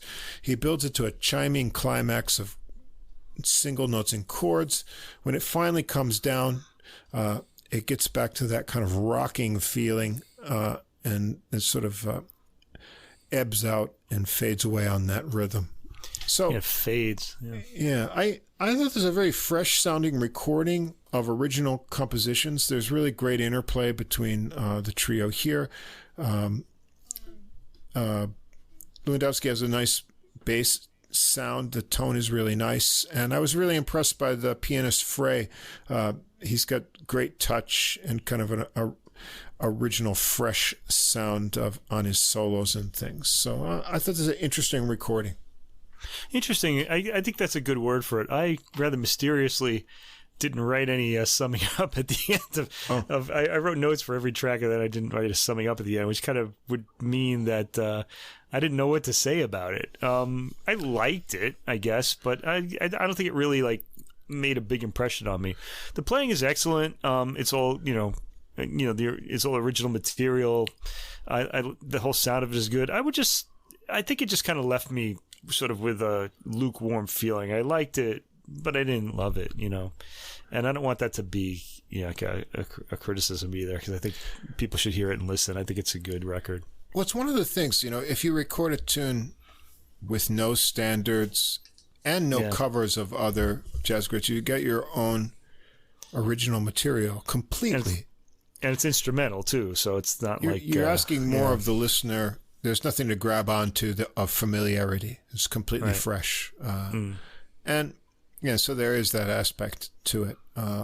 But I definitely think it's worth checking out, and I was impressed by the musicianship, and especially I was impressed by the musicianship too. I like the pianist a lot. The pianist, he's really he had good. some pretty interesting. So he changed up his style quite a bit in a lot of the different tracks. I really like that. I'm going to be looking for him doing other things. So now we're going to go from that, a completely new original material, to something that's completely familiar, or should be, to any person knowledgeable of jazz and American music in general, because it covers the greatest composer of American music, and crossing both genres, George Gershwin. George Gershwin, but some people would say that that was Duke Ellington, but the greatest ever. Yeah, we could have this argument. It's like Bach and Mozart, What are you I guess say? you could. I mean, but where would jazz be without George Gershwin? And lots of interesting stories about and Duke Ellington. Still, but I mean, jazz musicians took what he did and took it on their own. But I read all these stories like Gershwin wanted to study with Ravel and other players in Europe, and they're like, no, you're already Gershwin. Do what you're doing, because we think that's cool too. So what I mean is, he's this figure who crossed genres. Later, like Bernstein would do. Later be this sort of figure that can cross over all these genres and influence all kinds of music. And it's funny, Bernstein had the same kind of gift for melody that Gershwin had, and yet for some reason Gershwin just had the better, but then there's Maria, there's like West Side Story, there's so many great tunes, Bernstein songs. But even so, Gershwin, I don't know, somehow those go deeper for me. Somehow, I don't know, the Gershwin songs. Anyway, we're not going to hear these played by American musicians, but we got some Italians here. And hey, I gotta say, these guys do a number on these Gershwin things in a new way. Because now on the opposite end of the spectrum, when you've got, we just talked about all original compositions, how are you going to draw the listener in and get them hooked into your tunes that they've never heard before? And now, when you've got tunes that everyone's heard a million times before, are you going to bring something new and fresh to it that makes it even worth, recording these things again, especially all together with an all Gershwin program? And I got to say, this one really does that. Now, we've got here the Italian bassist from Genoa, Massimiliano Rolff. It doesn't sound classically Italian. I guess he's from the north, maybe. Could be. In his a lot of family Germans but anyway, it's Genoa normally, but anyway, I'm not sure his family background, but Gershwin on air. This is on Challenge Records, and we've got here Rolff on bass. Now this guy really impressed me.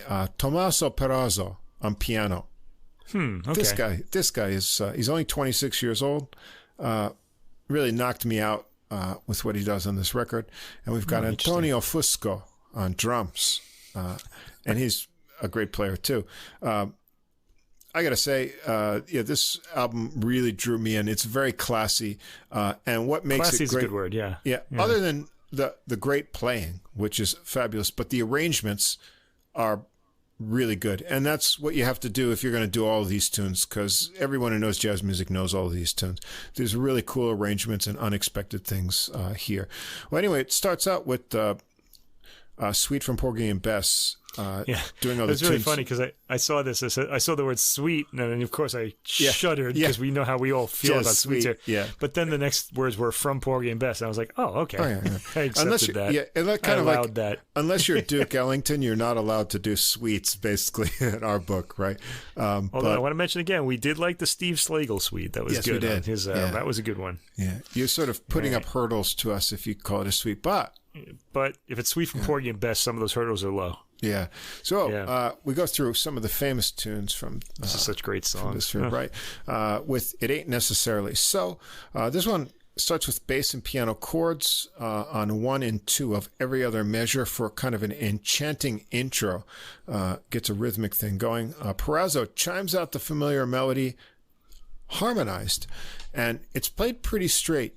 but they all add nice little fills to it. Rolff gets a nice chugging, slow bass line going. He has a solo spot near the end, and then he digs into the lower register a bit with a really nice, rich tone. After that, we've got Bess, You Is My Woman. Oh, one of my favorite songs. Yeah, slow Really and easy beautiful. tempo here. Rolff carries the melody on bass. Perazzo takes over and starts with the relaxed touch. Lots of space and a few nice rolling chords. Then he works into some faster and intense lines. Rolff adding really nice answers to those on the bass. Towards the end, Fusco drops out on drums for a bit while the tempo picks up. And then Rolff has some nice lines before the drums join in again. Perazzo chimes out some really joyful chords and lines to the end. It's a really nice arrangement. I especially liked on the the part of the song that goes "you is" the is, yeah, the note that's played on it sounds particularly good. Yeah. It's like that bass note on the piano is really great. It's the arrangements on this and the accenting. Well, they're interesting, going certainly. Yeah, they're really good. We got I Love You, Porgy. Rolff takes the lead on the sweet melody here. He passes it to Perazzo before taking it back. Fusco lays some crisp brushwork underneath. Rolff gets a nice melodic solo going down really low, and the recording captures the full depth of his tone really nicely. Really deep, woody stuff going on here. Perazzo is a nice, tasty interlude too, and he comes back with the melody. He gets that real nice chiming in the upper register. He makes a flourishing ending. And then this one segues into the next tune because this is a suite. So they sort of go into each other. Then we've got There's a Boat That's Leaving Soon for New York, which we're going to hear again later, actually, just by chance. This one, after this kind of segue, we get a drum intro into rising piano figures. That kind of gets an enthusiastic swing going. There's nice accents from Fusco, and Rolff also gets in on that, pushes Perazzo along, who alternates the light melodic figures and big chord crashes. Perazzo has a really charged up solo here with a lot of rhythmic energy, and Rolff also gets a bouncy solo, and Fusco gets a go around on the drums in there as well. After the melody repeat, the drums beat out a little bit to the end, and then we get into My Man's Gone Now. And nice piano, lush chord intro on this one. Fusco adds some pressurized drum figures underneath. Perazzo makes the melody shine in the upper register, getting some trills and bluesy fills. His solo keeps the bluesy feel going over the minor chords. He works up to kind of a rolling tension in the keyboard in a section that Fusco feeds with his drum press rolls and hits. It simmers down for the ending, and Perazzo does a nice setup into the next tune, which is Summertime. And you wouldn't know that right from the beginning because this also has a really cool arrangement. Rolff gets a hypnotic kind of bass line going off from repeated notes, but it's not like an ostinato. It's something different that he comes up with a pattern here. And then Perazzo comes in with the familiar melody. They bring it to a kind of driving swing, but then they bring it back to a quiet, even beat for a Rolff to solo over. So they're getting a lot of rhythmic variations here. The swing comes back again for Perazzo's solo, and he pulls out some bluesy ideas, rolling chords, darting triplet figures, and other exciting things. He really shows off some cool inventiveness here. Fusco changes up the beat again, and it gets kind of an evaporating finish to it. Yeah, these last two tracks in the suite, My Man's Gone Now and Summertime, are like a complete change of character to what they originally are in the opera. Yeah. The My Man's Gone Now is a really anguished song. It's really soulful and painful, but here it's so spacious that it kind of feels airy. So I was interested in that kind of change. Yeah. And then Summertime, similar thing. It's actually pretty fast because usually it's a ballad. Yeah. And so I thought that was kind of an interesting take on that. It really caught me by surprise. Yeah. So they made all these tunes from the same source. They're connected, but yet they're all freshly arranged and presented. I was drawn into them. This is a fabulous sounding recording, I should say, as well. The sonics are great. So that ends the suite, and then the rest is a collection of other Gershwin tunes that became jazz standards. So we've got A Foggy Day, track 7. This one gets a modern kind of gospel-y piano intro. Rolff takes the melody on bass. Fusco adds spice with rim clicks. He keeps a funky beat going for Perazzo's solo. It comes back down for Rolf's solo and then back up with a classy finish. So a little bit of a kind of gospel tinge to this one. 8, Love Walked In. Slow, spacious, kind of cha-cha-like beat on this one.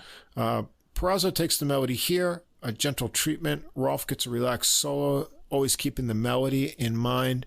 And then Perazzo has another tasty solo with fun left-hand rhythms that are clearly articulated individual notes in the right hand. 9 is Who Cares? This one has kind of a Latin beat, ostinato bass and piano riff into changes of a kind of a fast swing with syncopated lines to break it up. They keep the Latin swing alternation going through the whole tune. Perazzo gets some great two-handed runs and figures in his solo, working, in movement together.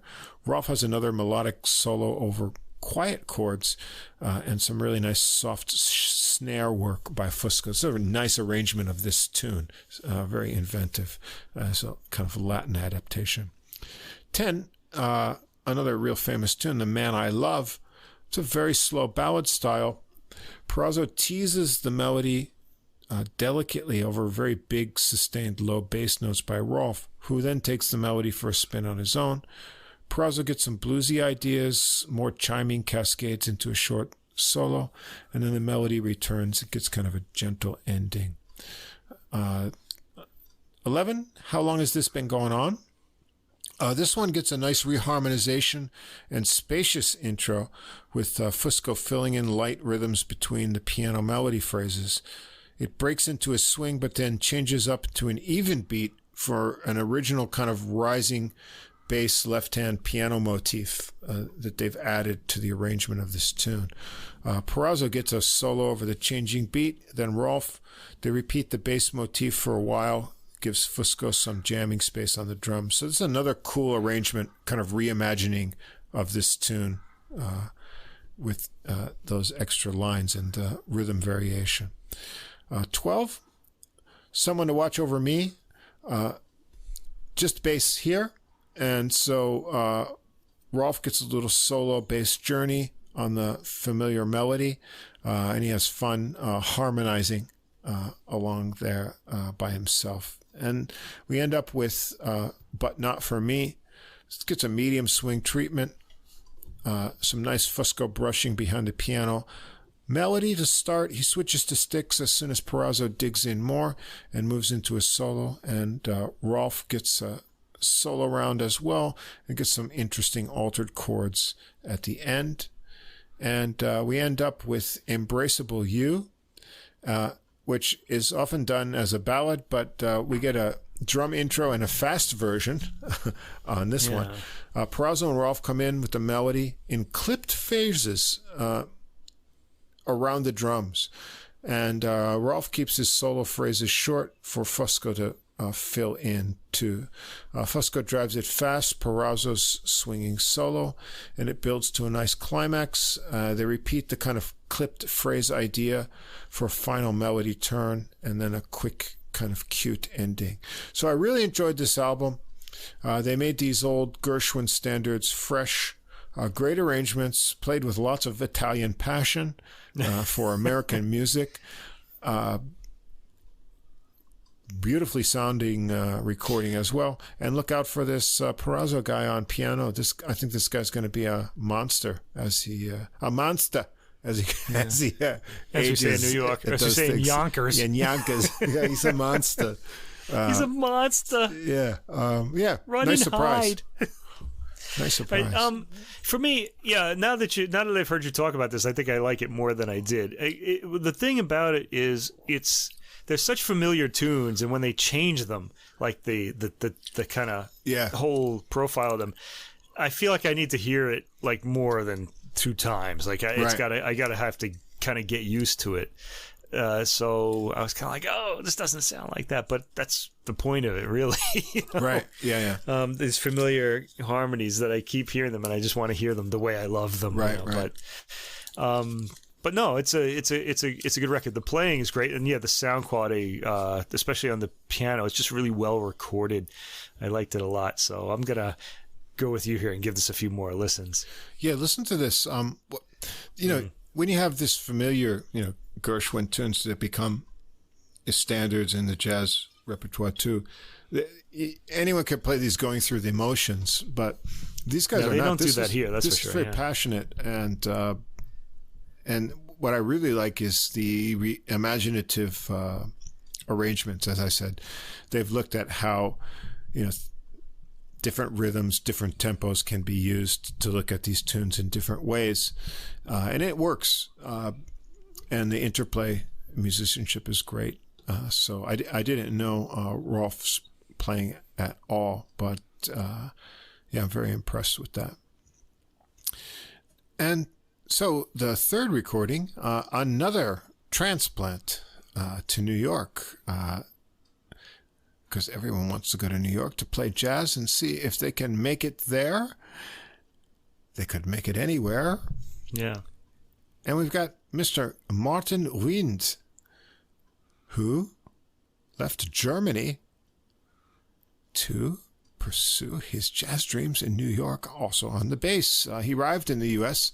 in the mid-1990s, and this recording celebrates his experience coming from Europe into New York. It's on Laika Records, and it's called My Astorian Queen. I had an Astorian queen once. I wonder if it's the same one. Oh, boy. Oh. So for listeners who may not title. Be, I just want to say. Who may not be familiar with Queens in New York, so Astoria is part of Queens. It's kind of, which is properly pronounced Astoria. Astoria. So it's a kind of a joke on that idea. It's up kind of in the northern part of Queens there. And so that's where he was living. And then the tune, that the title track here, is dedicated to his Astorian queen, his wife, who he met, if I remember from reading the notes, was a friend of the pianist Bill Mays's wife, who he met almost at the time that he arrived there. So it's kind of... looking at this perspective, I think the subtitle on the album is 25 Years on the New York Jazz Scene.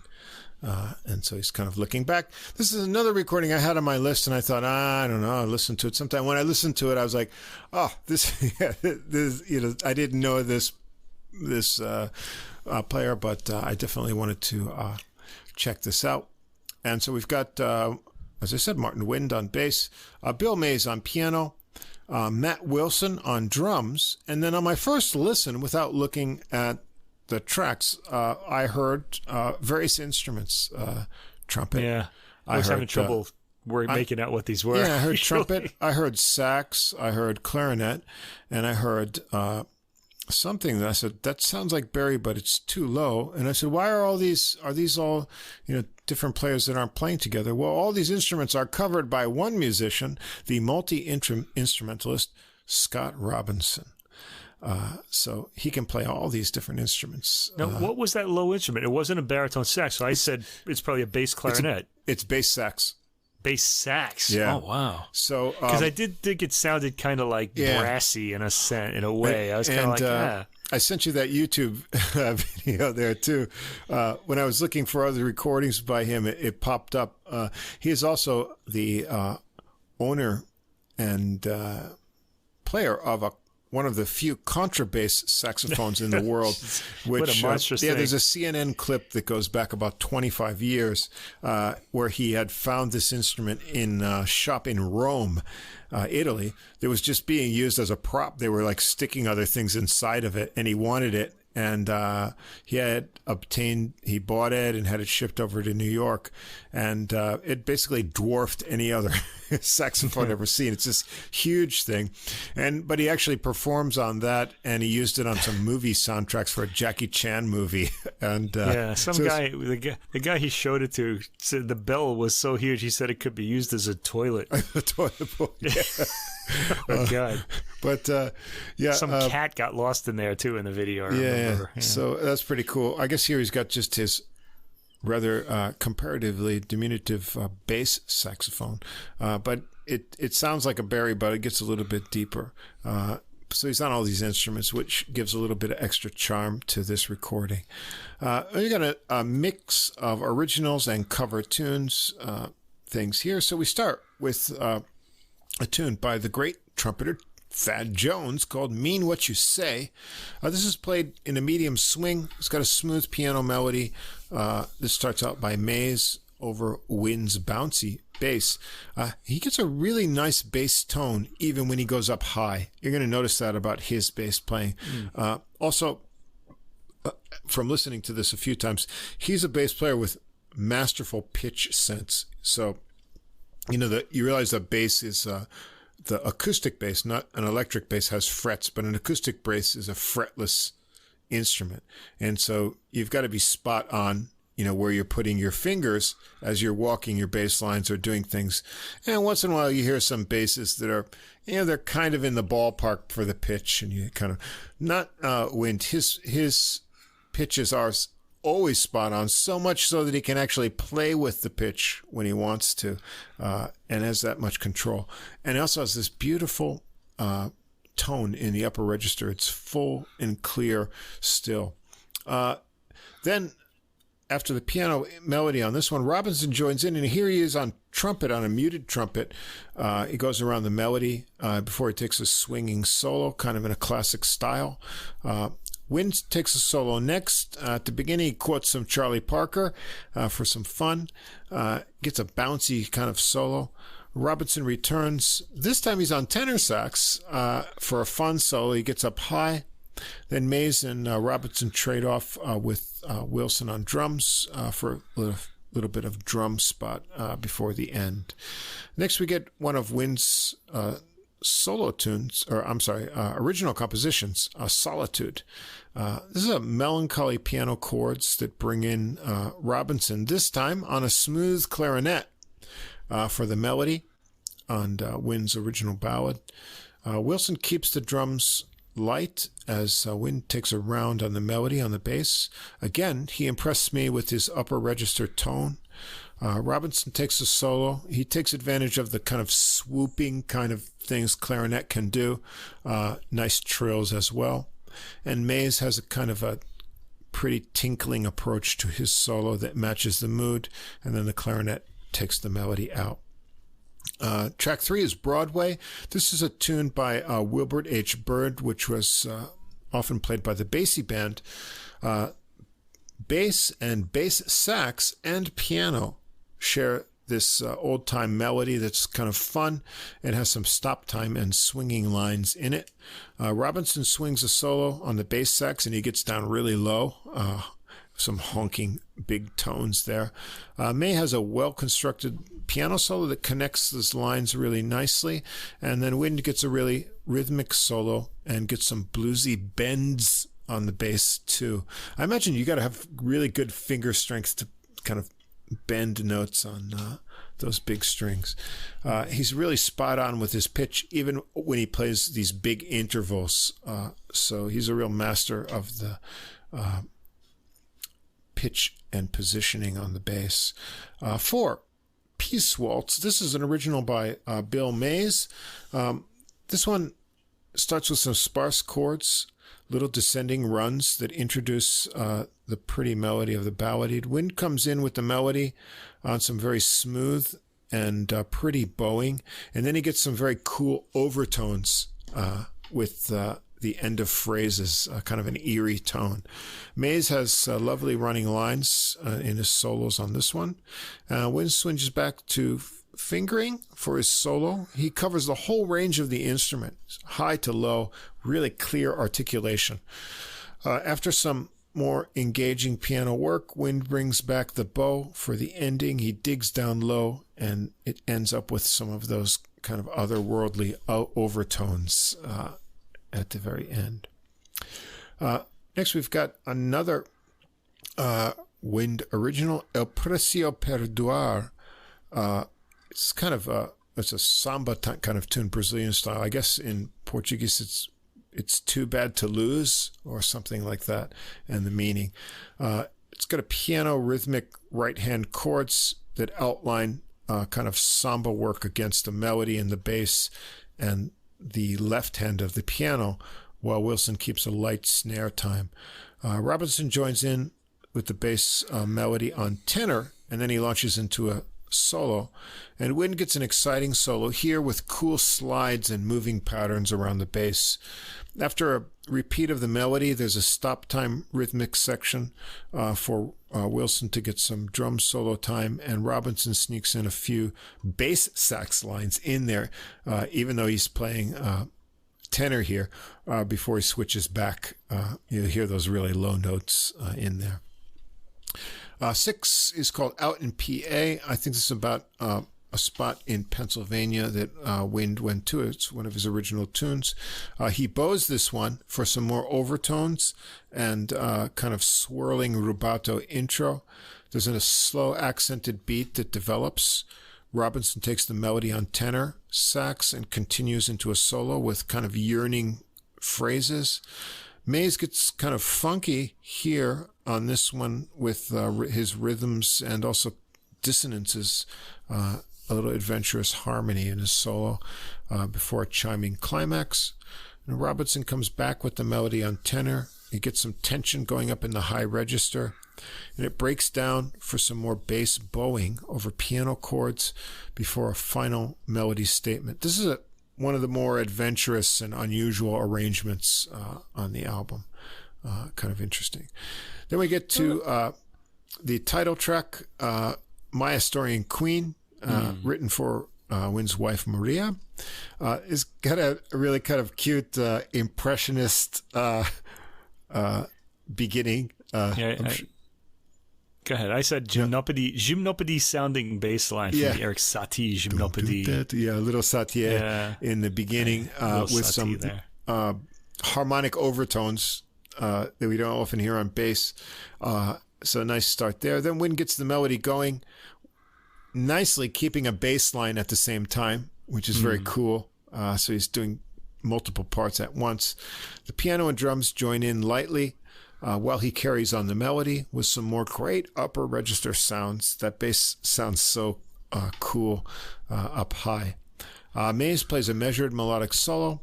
Robinson joins in with some breathy and pretty tenor until the end. Sounds like a different player here, so he can adjust his tone on all these instruments to match the mood. And then we get a tune we heard before on the previous album, the Gershwin tune. There's a boat leaving soon for New York. Robinson comes back on trumpet on this one, swinging the melody. Mays swings out a solo, and then Robinson is up, playing the start only over Wind before the drums and piano kick in again. And then Wilson gets some drum time with some outline chords from piano and bass added in to keep things measured up. There's a lot of space in his drumming. I noticed on this whole album, he never overplays. He's kind of a restrained drummer, which is always good in a combo like this. He does hit the drums hard, though, at times. Hits them hard. Really, yeah. But he doesn't hit them too much, which is cool. There's a nice false ending and then a slower outro to the tune. Yeah, I want to mention this is a very different interpretation than in the previous album. It's like this one swings more, and that one's kind of like a more kind of straightforward. So. Which shows you how Gershwin's tunes can be, reinvented, interpreted over and over. Like Bach. Yeah. Like we talked about earlier. Yeah. And, of course, 25 years in New York, we're going to end up with New York, New York. John Kander tune with lyrics by Fred Ebb, made famous by the chairman of the board. It's Up to You, New York.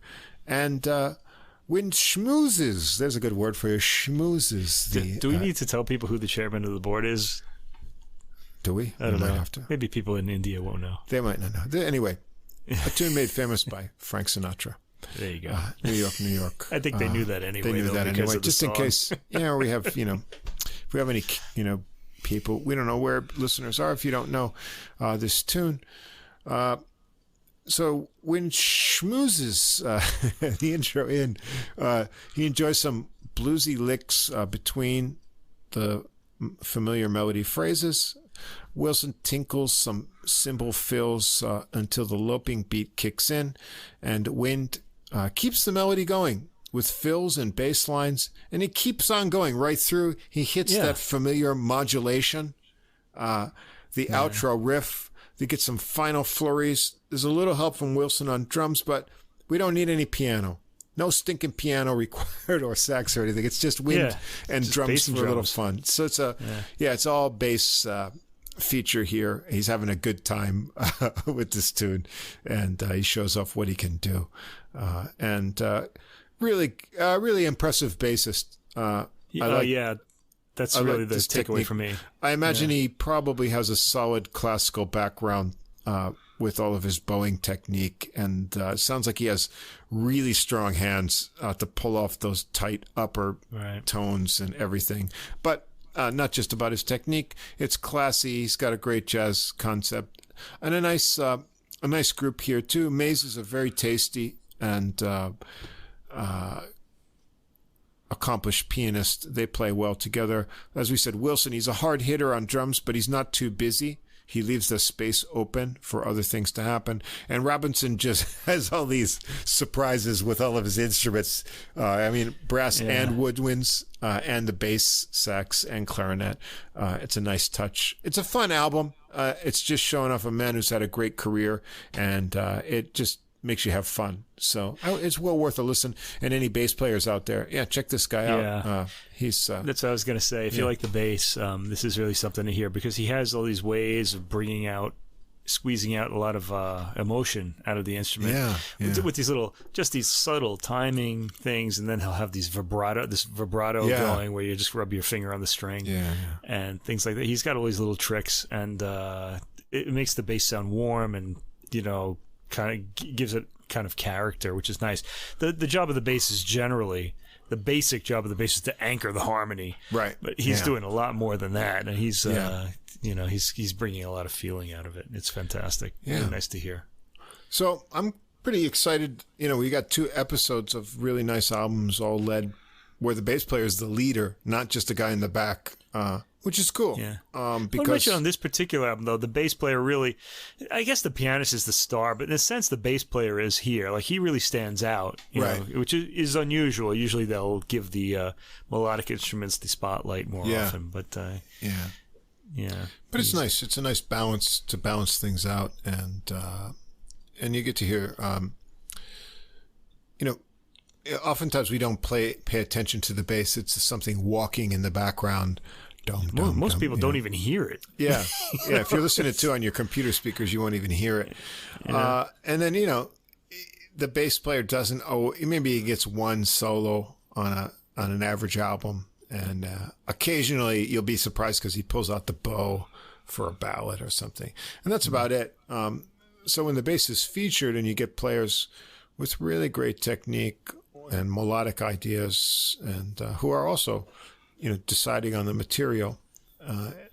It's kind of nice to focus in on what the bass can do in addition to, the normal role as the bottom of the harmony and being part of, that rhythmic drive.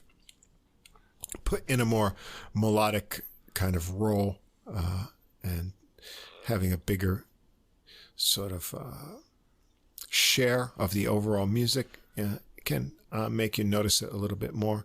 And I think these recordings all do that.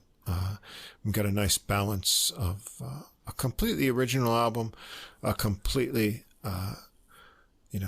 jazz and American standard music Gershwin, and then Wind's combination of original and jazz standard things here.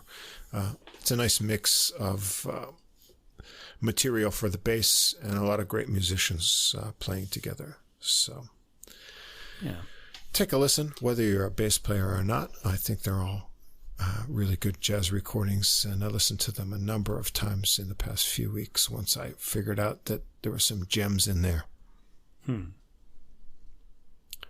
Well, there it is. There you have it. Episode 47 of Adult Music, the podcast with music for the mature mind. It's time for me to episode 50. Get my rubber duck out and get in that bath with some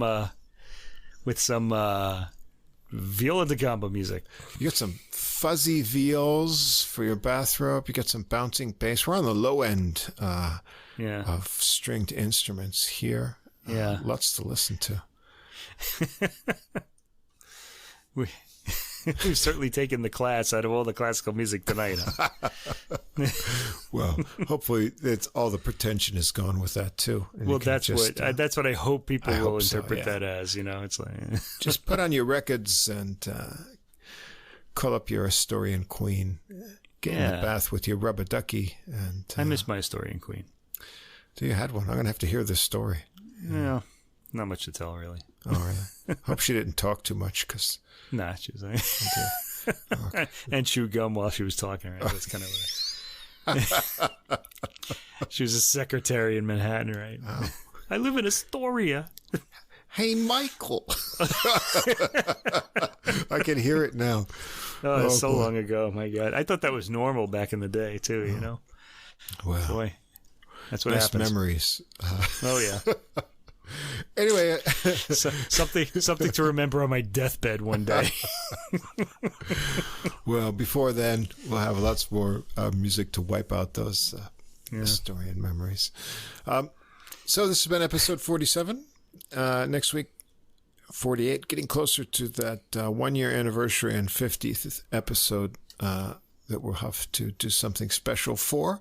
But until then, please do like, subscribe on whatever app you're on. If you'd like to contact us directly, our email address is adultmusicpodcast, all one word, @gmail.com.